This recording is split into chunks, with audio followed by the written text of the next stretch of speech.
Blue Beetle was out in cinemas now, and here's a full spoiler review. Okay, it's gonna be okay!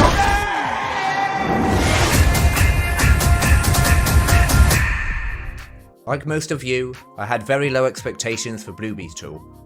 From the generic trailers, the fact that it's probably the 402nd superhero film over the last 10 years, and knowing very little about the character or cast.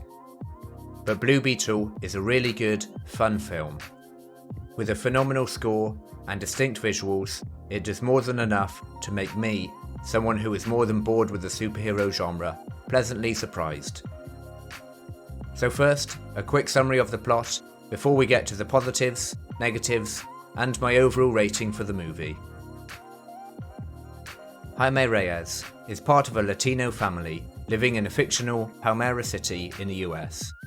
His extended family consists of his sister, mum, dad, Uncle Rudy, and grandmother. Whilst trying to get a job, Jaime is handed a box from Jenny Cord, the daughter of the presumed dead previous CEO of Cord Industries. Once back home, Jaime's family push him to open a box, and a scarab is revealed. It activates upon Jaime's touch, and goes inside Jaime, creating a symbiotic bond between the pair. As a scarab's host, he is covered in armour, which looks similar to Iron Man's nanotech. The scarab also communicates with Jaime, and they work together to control the Beetle suit. Current CEO of Cord Industries, Victoria Cord, wants the scarab back, and sends soldiers to take it. During the skirmish, Jaime's father dies of a heart attack, and Jaime is captured by Victoria and her henchman, Carapax, who has been experimented on many times by Victoria, as she is trying to turn Carapax into some sort of Robocop. Victoria brings Jaime to a remote island and extracts the scarab's data into the thousands of Robocop suits she has made, including one being worn by Carapax. Jenny gathers the Reyes family and takes them to her home, where her father has created weaponry and a giant scarab ship. Armed and ready, the Reyes family and Jenny reach Victoria's island and help Jaime in his escape. Jaime and Carapax have a final battle, and just when he is about to kill Carapax, the scarab prevents Jaime from dealing the fatal blow, and explains Carapax's backstory. We see that he was taken by Victoria when he was just a boy, and has been repeatedly experimented on over many years. Jaime spares his life, and Carapax sets his Robocop suit to explode, whilst holding Victoria. The film ends with Jaime and Jenny together, with Jenny now taking over her Aunt Victoria's old job as CEO of Cord Industries. So firstly, onto the positives. The lead, Xolo Maridueña, provides charm and charisma to the role of Jaime and Blue Beetle. Although not as good, his performance is in the vein of Tom Holland as Spider-Man, but the film rarely focuses on just him. Vin Diesel would be happy because Blue Beetle is very much a film about family. I don't have friends. I got family. Jaime is on screen with his sister, uncle, mother, father, and grandmother, way more than he is on his own. And that gives the movie some real emotional stakes. There are 3 scenes which I thought were really impactful. The first one being Jenny when talking to Jaime about her father and mother's passing. Then, when Jaime has a vision where he talks to his father, who died moments earlier. And Carapax's backstory montage. On Carapax, I thought that he would be the most generic, bland baddie, who follows the tried and tested path of a superhero villain who has the same suit and superpower of the protagonist. Think Iron Man 1 with Obadiah Stane, Venom with Carnage, Black Panther with Killmonger, and many, many more. And Carapax pretty much is this 2D villain with the occasional hint of a nuanced character, until his final few minutes, where Jaime is shown his tragic backstory. It was a really nice scene and made Carapax much less bland. The Blue Beetle armour, where Jaime can create whatever weaponry he imagines, works really well. He's sort of a cross between Spider-Man, Iron Man, Green Lantern, and Venom. The visuals are distinctive, with the stylized text and Blue Beetle's head display. The cinematography was also very creative, but had perhaps one too many upside down shots. The standout part of Blue Beetle for me is the score. It's got a Blade Runner, Tron, Drive-esque synth score that is just fantastic. It really sets Blue Beetle apart from the last superhero movies I've seen, which all had completely forgettable and interchangeable scores. So hats off to Bobby Krilic, the composer. He did a great job. Blue Beetle is not without its flaws, however. Although Carapax is interesting, Victoria Cord is not, and is little more than an angry businesswoman who only cares about power and money. And also, there's quite a lot of allegory. Now, I'm certainly not against politics in films, as every single movie does this, but it needs to be in moderation, or at least nuanced, or else it can come off as preachy or bitter. And in Blue Beetle, there are clearly allegorical messages from start to end. The chaotic, overbearing but tight-knit Reyes family give the film some grounding and personality. But in a few moments, I was taken out of the film, with the rich versus poor and anti-racist messaging being way too obvious and cliché. For example, when a rich white Cord receptionist pronounced Jaime's name as Jamie and mistakes him for a delivery driver just because of the way he looks, as well as Victoria calling her scientist Sanchez, despite him many times protesting that that's not his name.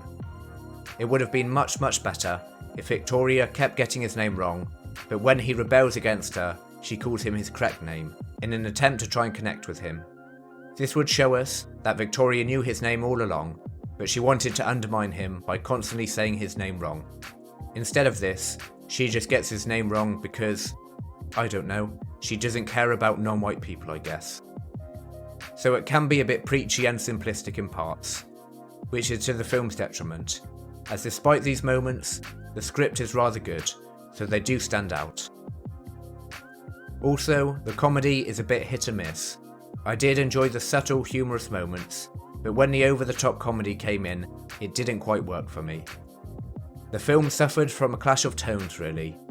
As one moment, we have an incredibly emotional scene where the Reyes family mourn the loss of Jaime's father, and then 10 minutes later, Granny Reyes is holding a machine gun, shouting, "Destroy the Imperialists." And then the Blue Beetle ship activates cloaking mode by farting out smoke from its behind. It's a rather odd tonal mix that the film doesn't quite pull off.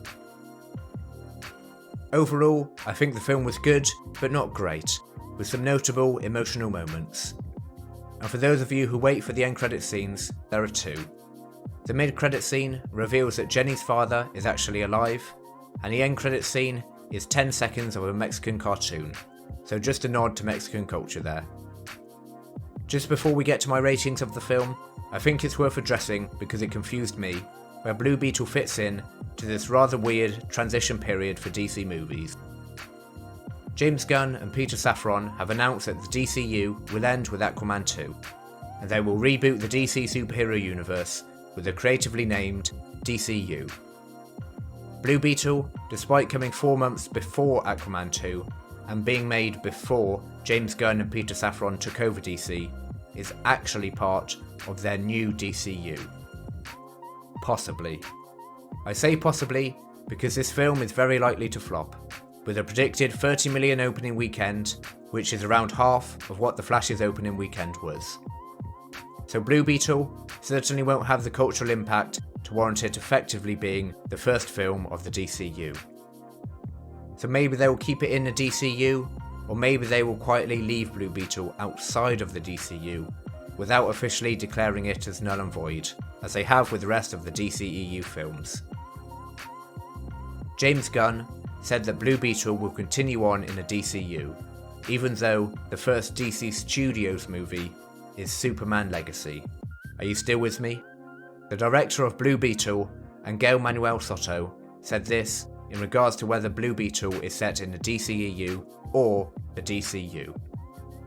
There's also a belief in our characters, who are now going to be part of the new DC universe, especially Zolo's character and his whole family, and Bruno Marquezini's character.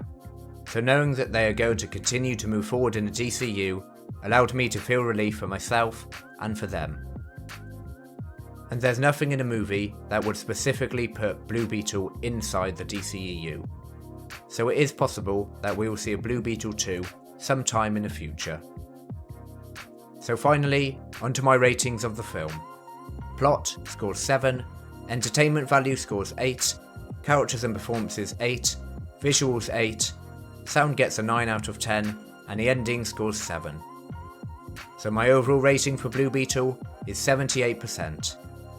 When looking at the Film Club leaderboard, Blue Beetle comes in at joint 7th place. When looking at the films I've seen in 2023, Blue Beetle comes in at 5th place, joint with Shazam 2, which yes, Shazam completely flopped at the box office, but I did enjoy it, which is what I will probably be saying for Blue Beetle 2. When we look at the other superhero films that have come out this year, Blue Beetle scores higher than The Flash and Ant-Man Quantumania, but less than Guardians of the Galaxy Volume 3. My rating of 78% seems to be in line with what most critics are saying, and I would recommend watching a film at the cinema, if not just for the music alone. The IMDb user rating so far is 7 out of 10, and the Rotten Tomatoes critic score after 125 reviews is 79%, which means that 99 out of the 125 critics who watched Blue Beetle like the film. And the early audience score is 94%, which is an early indication that Blue Beetle will do much better than the box office predictions. Now, have you had a chance to watch Blue Beetle, and how would you rate the film? Is it a fun and fresh take on the superhero genre, or is it another forgettable film from DC? Let me know in the comments below. If you're new here, then perhaps consider subscribing to Film Club. I review all the major films and shows on their release. Next week, I'll be reviewing the first 2 episodes of Ahsoka, and ranking Indiana Jones films by their box office results. Thank you for watching, and see you again.